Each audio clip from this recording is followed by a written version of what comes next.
About 8 days after these sayings, he took with him Peter, John, and James, and went up onto the mountain to pray.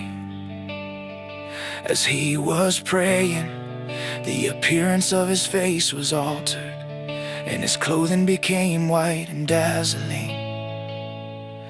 Behold, 2 men were talking with him, who were Moses and Elijah, who appeared in glory and spoke of his departure, which he was about to accomplish at Jerusalem.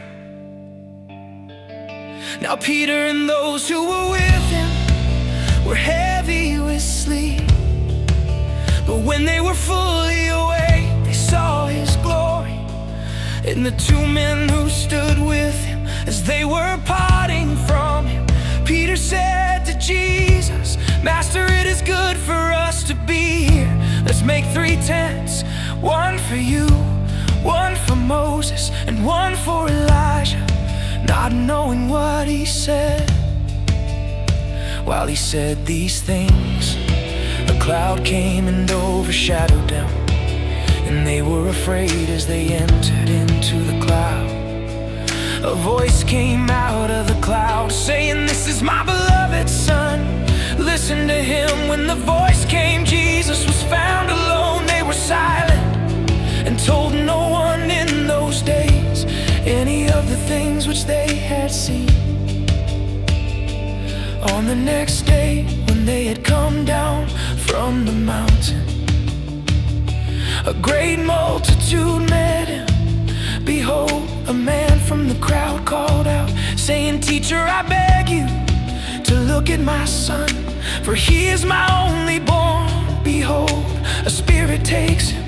He suddenly cries out, and it convulses him so that he foams, and it hardly departs from him, bruising him severely. I begged your disciples to cast it out, and they couldn't." Jesus answered, "Faithless and perverse generation, how long shall I be with you and bear with you? Bring your son here." While he was still coming, the demon threw him down and convulsed him violently.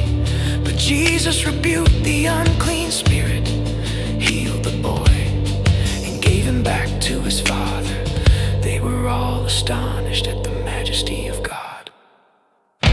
But while all were marveling at all the things which Jesus did, he said to his disciples, "Let these words sink into your ears, for the Son of Man will be delivered up into the hands of men." But they didn't understand the saying. It was concealed from them, that they should not perceive it, and they were afraid to ask him about this saying. An argument arose among them about which of them was the greatest. Jesus, perceiving the reasoning of their hearts, took a little child and set him by his side, and said to them, "Whoever receives this little child in my name receives me. Whoever receives me receives him who sent me. For whoever is least among you all, this one will be great." John answered, "Master, we saw someone casting out demons in your name, and we forbade him because he doesn't follow with us." Jesus said to him,